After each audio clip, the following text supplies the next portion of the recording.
பொண்ணு வீட்டில் இருக்க எல்லாருக்குமே சேர்ந்து சாப்பாடு பரிமாறிக்கிட்டு இருக்காங்க. அப்போது தச்சு கொடுத்த அந்த ட்ரெஸ்ஸை பற்றி பேசிகிட்டு இருக்காங்க.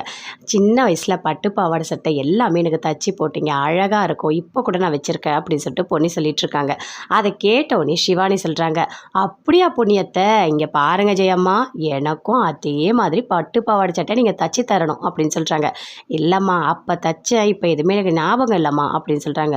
அதெல்லாம் தெரியாது, எனக்கு கண்டிப்பாக நீங்கள் தச்சு தரீங்க அப்படின்னு சிவானி சொல்கிறாங்க. இல்லை நான் சொல்லித்தரேன் அப்படின்னு சொல்லிட்டு பொன்னி சொல்கிறாங்க. அதை கேட்டோடனே பவானியோட வீட்டுக்காருக்கு கோவமாக வருது. ஏன் நீ சொல்லி கொடுத்து தான் இவங்க தைக்கணுமா அப்படின்னு சொல்லிட்டு கேட்குறாரு.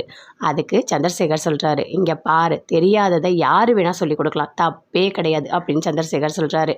சரி நான் சொல்லித்தரேன்னு சொல்லிட்டு போயிட்டு எல்லாமே மிஷின் எல்லாமே ஏற்பாடு பண்ணிவிட்டு நூலெல்லாம் போட்டுட்டாங்க. இப்படி பண்ணுங்க அப்படி பண்ணுங்கன்னு சொல்லிட்டு பொன்னி சொல்கிறாங்க. அதே மாதிரி ஜெயா சூப்பராக தைக்கிறாங்க. தச்சு முடித்தோடனே அந்த பாவாடை சட்டையை பார்த்தோன்னே சிவானி பயங்கரமாக சந்தோஷப்படுறாங்க.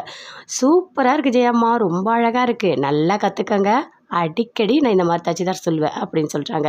அதை தச்சு போட்டோன்னே ரொம்ப சந்தோஷமாக, சரி எல்லாரும் சேர்ந்து கோயிலுக்கு போகலாம் அப்படின்னு சொல்கிறாங்க. எல்லோரும் கிளம்பிட்டிங்களா? நான்லாம் கிளம்பிட்டேன் அப்படின்னு சொல்லிட்டு இருக்காங்க. எங்கே பவானி சிவானிலாம் காணோம். அவங்களா அப்பப்பப்பா, அவங்க கிளம்ப ரொம்ப நேரம் ஆகும் போல இருக்குது, என்ன தான் பண்ணுறாங்கன்னு எனக்கு தெரியல. நீங்கள் வேறு அந்த பாவாடை சட்டை தச்சு கொடுத்துட்டிங்களா, அதை போட்டுக்கிட்டு ஒரே மேக்கப்பு, எப்போ வருவாங்கன்னு எனக்கு தெரியல அப்படின்னு சொல்லிட்டு சிவானியோட அப்பா சொல்கிறாரு. அப்படியே மேலேருந்து சிவானி பாப்பா இறங்கி கீழே வராங்க. வந்தவொடனே பார்த்தா, நல்லா இருக்கா, என் ட்ரெஸ்லாம் அழகாக இருக்கா ஜெயம்மா அப்படின்னு கேட்குறாங்க. பொன்னியத்தை நல்லா இருக்கா, சூப்பராக இருக்குமா, உனக்கு ரொம்ப அழகாக இருக்குது இந்த ட்ரெஸ்ஸு, சரி எல்லோரும் சேர்ந்து கோயிலுக்கு போகலாமா அப்படின்னு சொல்லிட்டு எல்லாருமே சேர்ந்து கோயிலுக்கு போகிறாங்க. கோயிலுக்கு போனோடனே அங்கே சாமி கும்பிடும்போது எல்லாரோட ராசி நட்சத்திரம் எல்லாமே கேட்டுட்ருக்காங்க. எல்லாருமே அதே மாதிரி சொல்கிறாங்க. சொல்லிட்ட உடனே பொன்னி அப்படின்னு கூப்பிடுறாங்க. என்ன அத்தை அப்படின்னு கேட்குறாங்க. இல்லை உன்னோட ராசி நட்சத்திரமும் நீ சொல்லு அப்படின்னு சொல்லிட்டு ஜெயா சொல்கிறாங்க. அதை கேட்டோடனே பொன்னி பயங்கரமாக சந்தோஷப்படுறாங்க.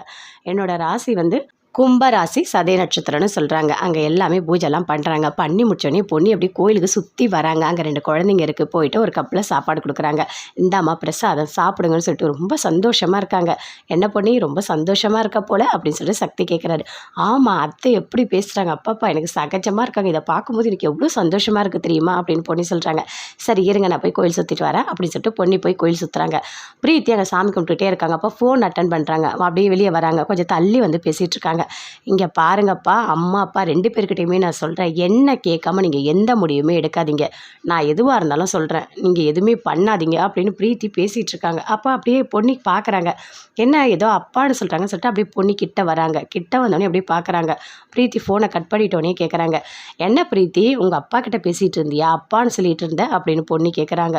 ஐயோ நல்லா மாட்டிக்கிட்டோம் போல இருக்கே அப்படின்னு சொல்லிட்டு பிரீத்தி எப்படி திருத்தணும் முழிக்கிறாங்க. இல்லை உங்கள் அம்மா அப்பா கிடச்சிட்டாங்களா, எங்கே இருக்காங்க அப்படின்னு சொல்லிட்டு ரொம்ப சந்தோஷமாக பொண்ணி கேட்குறாங்க. இல்லை இல்லை பொண்ணி, இல்லை பேசிகிட்டு இருந்தீங்களே, நான் தான் கேட்டேனே அப்படின்னு சொல்கிறாங்க. இல்லை அது வேறு யாரும் இல்லை, என்னோடய ஃப்ரெண்டோட அம்மா அப்பா, அவங்கள கூட நான் வந்துட்டு அம்மா அப்பா அப்படி தான் கூப்பிடுவேன், அதனால தான் அவங்ககிட்ட நான் பேசிகிட்டு இருந்தேன், வேறு ஒன்றும் இல்லை அப்படின்னு பிரீத்தி சொல்கிறாங்க.